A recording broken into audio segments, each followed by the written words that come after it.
አንድ ሰው ብቻውን ሆኖ በአንድ ላፕቶፕ ወይም ኮምፒውተር የዓለማችንን ግዙፍ የፋይናንስ ተቋማትና ልዑል ሀያላን ሀገራትን ሊያሸብር ይችላል ብላችሁ ታስባላችሁ?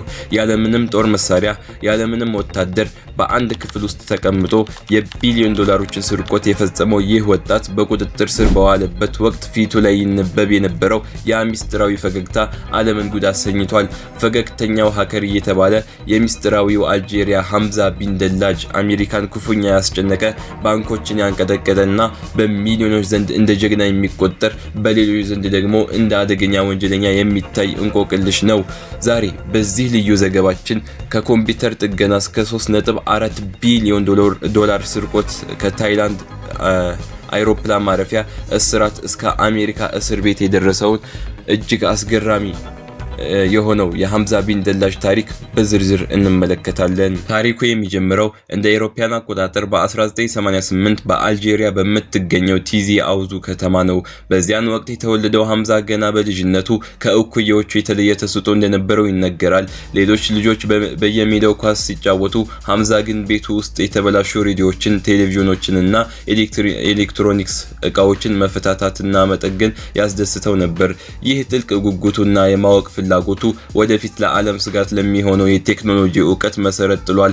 ሐምዛ ቢን ደላጅ ተራ ሌባ አልነበረም። እሱ የዲጂታል ዓለም ሊቅ ነበር። ዕውቀቱ ከአልጄሪያ አልፎ ዓለም አቀፍ ደረጃ ላይ እስኪደርስ ድረስ ግን ብዙም ጊዜ አልፈጀበትም።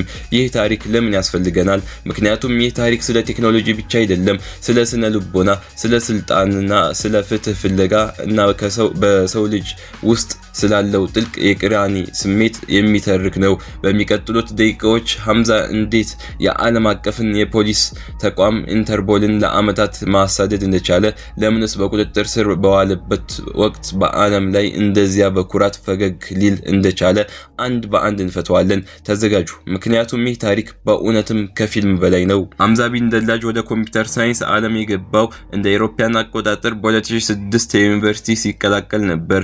ይሁን እንጂ ፕሮፌሰሮች የሚያስተምሩትን ትምህርት ለሐምዛ በጣም ቀላልና መሰረታዊ ነበር። እሱ ቀድሞውን ከነሱ በብዙ ዓመታት የራቀ ዕውቀት ነበረው። በትርፍ ጊዜው የዓለም አቀፍ ድርጅቶችን ዌብሳይቶችን ደህንነት በመፈተሽና ክፍተቶችን በማግኘት ለድርጅቶቹ በማሳወቅ ክፍያ ያገኝ ነበር። ይህ ዋይት ሃት ሃኪንግ ወይም ህጋዊ የሆነ የሃኪንግ ስራ ይባላል። ነገር ግን የሐምዛ ምኞት እና ስግብግብነቱ እያደገ ሲመጣ ወደ ጨለማው የዲጂታል ዓለም ጎዳና መጓዝ ጀመረ። እንደ አውሮፓውያን አቆጣጠር በ2010 ሐምዛ አንድ ትልቅ ውሳኔ ላይ ደረሰ። በአንድ የፈረንሳይ ባንክ ሲስተም ክፍተት ውስጥ ገብቶ ሰፊ መረጃዎችን አገኘ። በዚያን ወቅት ሁለት ምርጫዎች ነበሩበት። ለባንኩ ነግሮ ጥቂት ሺህ ዶላሮችን በሽልማት መልክ መቀበል ወይም ደግሞ በድብቅ ገብቶ በሚሊዮን የሚቆጠሩ ዶላሮችን ወደ ራሱ አካውንት ማዞር። ሐምዛ ሁለተኛው መረጠ። በማግስቱ የባንኩ ሰራተኞች ስራ ሲጀምሩ በሚሊዮን የሚቆጠሩ ገንዘቦች እንደጠፉ ይደርሳሉ። ደንበኞቹ ወደ ባንኩ እየመጡ ገንዘባችን የታለ በማለት ሲጮሁ፣ ባንኩ ግን መልስ አልነበረውም። ሐምዛ ይሄንን ገንዘብ በታይላንድ በከፈተው ስውር አካውንት ውስጥ ደብቆት ነበር። ነገር ግን የሐምዛ ትልቁ የስራ ውጤት ስፓይ ኤ የተባለው የኮምፒውተር ቫይረስ ነው። ከሩሲያ ሀከር ጋር በመተባበር የፈጠሩት ይህ ቫይረስ እንደ አውሬ ነበር የሚሰራው። አንዴ የባንኩን ሲስተም ካጠቃ በሺዎች የሚቆጠሩ ደንበኞችን ሚስጥራዊ ኮድና የባንክ መረጃዎችን በመሰብሰብ ወደ ሐምዛ ኮምፒውተር ይልካል። በሁለት ዓመት ውስጥ ብቻ ከ217 ቢሊዮን የዓለማችን ግዙፍ ባንኮችን በማጥቃት ከ3.4 ቢሊዮን ዶላር በላይ መዝረፍ ችለዋል። ይህ ቁጥር ለአንድ ግለሰብ የማይታመን ነው። ሐምዛ እና ጓደኛው በአንድ ጀንበር ቢሊዮነሮች ሆኑ። ሆኖም ሐምዛን በብዙዎች ዘንድ ተወዳጅ ያደረገው የዘረፈው ገንዘብ መጠን ብቻ አይደለም፣ የገንዘቡን የተጠቀመበት መንገድ ነው። እንደ ሮቢን ሁድ ከሀብታም ባንኮች የዘረፈውን ገንዘብ ለፊሊስጤም የበጎ አድራጎት ድርጅቶች፣ በአፍሪካ ላሉ ሚስኪን ቤተሰቦችና ለልማት ስራዎች ያውለው ነበር። በሺዎች የሚቆጠሩ አፍሪካውያን ተማሪዎች ትምህርታቸውን እንዲቀጥሉ፣ በረሃብ የሚሰቃዩ ወገኖች ምግብ እንዲያገኙ አድርገዋል። ይህ ድርጊት በዓለም ዙሪያ በሚሊዮኖች የሚቆጠሩ ሙስሊሞችና የአረብ ሀገራት ወጣቶች ዘንድ እንደ ተምሳሌት እንዲታይ አድርጎታል። የምዕራባውያን የምዕራባውያን በዲጂታል መንገድ እየታገሉ ነው የሚሉ ደጋፊዎች በዝተዋል። ነገር ግን አሜሪካና ኢንተርፖል እጃቸውን አጣጥፈው አልተቀመጡም። የኤፍቢአይ ምርጥ መርማሪዎች በሐምዛ ላይ ክትትል ጀመሩ። ሐምዛ በጣም ጠንቃቃ ነበር። በዓለም ዙሪያ በመቶዎች የሚቆጠሩ ስውር የባንክ አካውንቶች ነበሩት። ነገር ግን አንድ ቀን አንድ ትልቅ ስህተት ሰራ። ሐምዛ ቢን ደላጅን ስንመለከት በአእምሮ ውስጥ ምን እየተካሄደ እንደነበር መጠየቅ ግድ ይላል። ይህ ሰው ለምን እንዲህ ያለ ትልቅ አደጋ ውስጥ ገባ? መጀመሪያ ላይ ነገሩ ስልጣንና የበላይነትን የማሳየት ፍላጎት ሊሆን ይችላል። እኔ ከዓለም ግዙፍ ባንኮች እና የደህንነት ተቋማት በላይ ብልጥ ነኝ የሚለው ስሜት የሰጠው እርካታ ከገንዘቡ በላይ ሳይሆን አይቀርም። የሰው ልጅ ኢጎ በጣም አደገኛ ነው። ሐምዛ የገነባቸው የደህንነት ግድግዳዎች ሲያፈርሱ ራሱን እንደ አምላክ ሊቆጥር ይችላል። በሌላ በኩል ደግሞ የሐምዛ ድርጊት ጥልቅ የሆነ ፍትህ ጥማት ውጤት ሊሆን እንደሚችል ይገመታል።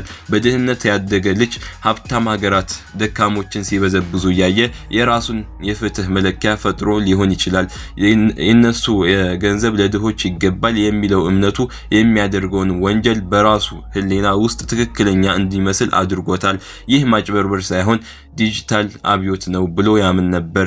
ነገር ግን ስግብግብነትም እዚያው ነበር። በሚሊዮን የሚቆጠሩ ዶላሮችን ሲያገኝ ነገሩ ከቁጥጥር ውጭ ሆነ። የሰው ልጅ አንድ ጊዜ ስልጣንና ገንዘብ ካገኘ በቀኝ ማለት ይከብደዋል። ሐምዛ በፈገግታው ውስጥ ምን እየተደበቀ ነበር? ምናልባትም ተይዤ እንኳን ብሞት ታሪክ ሰርቻለሁ የሚል አይነት ኩራት ሊሆን ይችላል። በቁጥጥር ስር በዋለበት ወቅት ያሳየው ያ ፈገግታ ለሚይዙት ፖሊሶች ሳይሆን ለዓለም ሁሉ የላከው መልእክት ነው። እኔን ብትይዙኝም እኔ የሰራሁት ስራ ግን ከአቅማችሁ በላይ ነው የሚል ንቃት የተሞላበት ፈገግታ። የሐምዛ የውድቀት ጉዞ የጀመረው እንደ አውሮፓውያን አቆጣጠር በ2013 ነው። ሐምዛ ከባለቤቱና ከልጁ ጋር ለእረፍት ወደ ታይላንድ አቀና። በታይላንድ ውብ የሆኑ የባህር ዳርቻዎች እየተዝናና የቢሊየነር ህይወቱን እየመራ ሳለ አንድ ቀን ገንዘብ ለማውጣት ወደ ኢቲኤም ማሽን ሄደ። እዚያ ማሽን ላይ የተጠቀመበት አካውንት ለብዙ አመታት ምንም አይነት እንቅስቃሴ አልነበረውም። የተኛ አካውንት ነበር። በኤፍቢአይ ይህንን አካውንት ለአመታት ሲከታተለው ቆይተዋል። ልክ ገንዘቡን ሲያወጣ የካሜራ ምስሉ ወደ ኤፍቢአይ ዋና መስሪያ ቤት ተላከ። መርማሪዎቹ ለአመታት ሲያድኑት የነበረው ሰው ማን እንደሆነ አወቁ። የታይላንድ ፖሊስ ወዲያውኑ ክትትል ጀመረ። ሐምዛ ግን ምንም የማያውቀው ነገር አልነበረም። እረፍቱን አጠናቆ ወደ አልጄሪያ ለመመለስ በባንኮክ አይሮፕላን ማረፊያ ሲደርስ ከየት መጡ ያልተባሉ የደህንነት ኃይሎች ከበቡት። በዚያ ቅጽበት ነበር ዓለም አቀፍ ሚዲያዎችን ያጥለቀለቀው ያ ምስል የተነሳው። በካቴና ታስሮ በፖሊሶች ተከቦ ሳለ ሐምዛ እንደ ሙሽራ ፈገግ ይል ነበር። ፊቱ ላይ ምንም አይነት ፍርሃት ወይም ጸጸት አይታይም ነበር። ወዲያውኑ ወደ አሜሪካ ተላልፎ ተሰጠ። አሜሪካ ውስጥ በገንዘብ ማጭበርበር፣ በባንክ ስርቆትና በኮምፒውተር ወንጀሎች ተከሶ ፍርድ ቤት ቀረበ። እንደ አውሮፓውያን አቆጣጠር በ2015 በ15 ዓመት ጽኑ እስራት እንዲቀጣ ተወሰነበት። በወቅቱ በሶሻል ሚዲያ ላይ ሐምዛ ሊገደል ነው የሚሉ ሐሰተኛ ወሬዎች ቢሰራጩም እውነታው ግን ጆርጂያ በሚገኝ አንድ ጥብቅ እስር ቤት ውስጥ መቆየቱ ነበር። ሐምዛ ታሪክ እዚህ ላይ አያበቃም። እንደ አውሮፓውያን አቆጣጠር በጥቅምት 2024 ሐምዛ ቢን ደላጅ ከ11 ዓመት እስራት በኋላ በይቅርታ ተፈትቶ ወደ ትውልድ ሀገሩ በአልጄሪያ ተመለሰ። ወደ ሀገሩ ሲመለስ በአይሮፕላን ውስጥ ሆኖ የተነሳው ፎቶ እንደገና ዓለምን አስገረመ። አሁንም ያው ፈገግታ፣ ምንም እንኳን እድሜው ቢገፋም አይኖቹ ውስጥ ያለው ብልህነት እና በራስ መተማመኑ ስሜት አልጠፋም። በአንድ ቀን ውስጥ ብቻ በሚሊዮን የሚቆጠሩ ሰዎች በኢንስታግራም ተከታዮች ጨመሩለት። የሐምዛ ቢን ደላጅ ታሪክ ለእኛ ምን ያስተምረናል? በአንድ በኩል የሰው ልጅ እውቀቱን ለበጎ ነገር ካልተጠቀመበት መጨረሻው ጥፋት መሆኑን ያሳያል። በሌላ በኩል ደግሞ የዓለም የፋይናንስ ስርዓት ምን ያህል ደካማ እንደሆነና አንድ ግለሰብ ታሪክ ሊቀይር እንደሚችል ማሳያ ነው።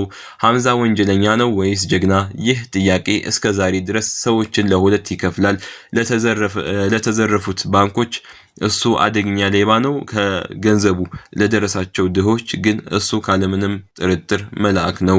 ተመልካቾቻችን እናንተ ስለ ሐምዛ ቢን ደላጅ ምን ታስባላችሁ?